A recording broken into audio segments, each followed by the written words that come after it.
The left raging with Alinskyite zeal, utilizing one of Saul's rules for radicals, pushed a negative hard and deep enough in order to break through into its counterside. Georgetown professor C. Christine Fair chimed in with her scholarly observations, tweeting, "Look at this sick chorus of entitled white men justifying a serial rapist's arrogated entitlement. All of them deserve miserable deaths while feminists laugh as they take their last gasp. Bonus, we castrate their corpses and feed them to swine?" Yes, the professor wrote at the end of the tweet. She was suspended, as is the norm now when the left draws too much media attention to their psychosis, but I'm sure she will be right back at it when the smoke clears. While Kavanaugh accuser number 3, Julie Swetnick, has had her 15 minutes of fame. Very sloppy drunk, very mean drunk.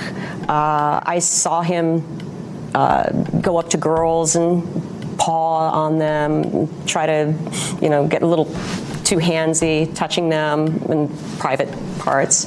I saw him try to shift clothing. Are there people alive today who would say, yes, I went to those parties with you? Yes, there are people that know about those parties. Apparently, Swetnick's only victory has been to completely destroy her own reputation. You had been with her for 7 years. Did she ever say anything about gang rape? Never. Never. She will get right in my face and she will say, hit me, Richard, hit me. And then she will say something like, remember what happened to my ex-boyfriend. Meanwhile, in the Senate chambers, I want to ask the leader to answer a direct question. Does he believe or not believe Dr. Ford? For goodness sake, this is the United States of America. Nobody is supposed to be guilty until proven innocent in this country. Nobody is supposed to be guilty until proven innocent in the United States of America. But he can't attack Dr. Ford because of her credibility, greater than Judge Kavanaugh's. And so he attacks, quote, Democrats, increasing the partisan rancor and basically the fundamental lack of getting to the truth in this chamber.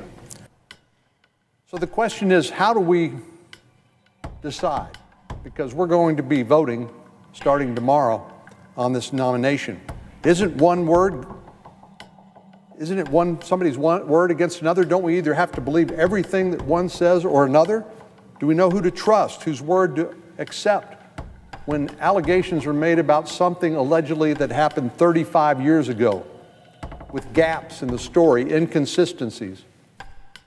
The report is in parts, and I had the opportunity to read some, but not all of it. It looks to be a product of an incomplete investigation that was limited, perhaps by the White House, I don't know. Democrats agreed that the investigation scope should be limited. We did not agree that the White House should tie the FBI's hands. The president has viciously attacked Dr. Ford for bravely coming forward to tell her story. How could any senator accept this sham? It's clear, the fix is in. Democrats may be trying to move the goalposts every 5 minutes, but their goal has not moved an inch. The muttering of the fanatic cry of the liberal stream media says, move along, nothing to see here. The president has taken this moment to say that he's been affected personally by all of these allegations, and he's picking and choosing, just as this question was. He said that the Central Park Five was guilty, and then he has made Bill Clinton guilty. Has he decided to change his mind on the Central Park Five as they have been exonerated? It's interesting that you bring up Bill Clinton. Nobody wants to hear those accusers' voices be heard, but you're certainly happy to hear all the others. I had one beer. Well, do you think it was? Nope, it was one beer. Oh, good. How did you get home? I don't remember. How'd you get there? I don't remember. Where is the place? I don't remember. How many years ago was it? I don't know. I don't know. I hope this isn't an old-fashioned belief, that I don't think the president should be mocking anyone. I don't think he should be mocking Dr. Ford. I don't think he should be mocking a Gold Star family. I don't think he should be mocking a disabled reporter. I just don't think that is behavior becoming of our president. In the words of Benjamin Franklin, Only a virtuous people are capable of freedom. As nations become corrupt and vicious, they have more need of masters. And in the 21st century, those deep state bureaucratic masters have infested every nook and cranny in the district of criminals. Every single word that Judge Kavanaugh has said has been looked at, examined, picked apart by most of you in this room, but no one is looking at whether or not the accusations made are corroborated, whether or not there's evidence to support them. Every person that she named has come out and said either they didn't recall it or it didn't happen or they weren't there. Every single bit of evidence and facts that we've seen in this moment have supported Judge Kavanaugh's case, and the president simply pointed out the facts of the matter, and that is what the Senate will have to use to determine whether or not they vote to support him or not. Are you saying Judge Kavanaugh is the victim in all this?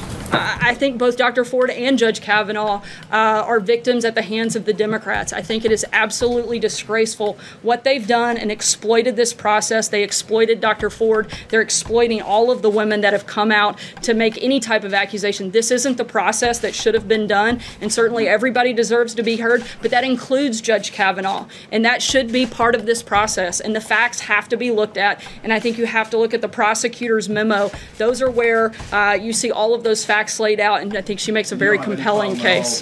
John, go ahead. Comments last night. You don't have any problem defending the I don't have any comments problem stating facts, no. John. Thank you, Sarah. Just 5 I know years that's ago. something you probably do have a problem with, but I don't. John Bowne reporting.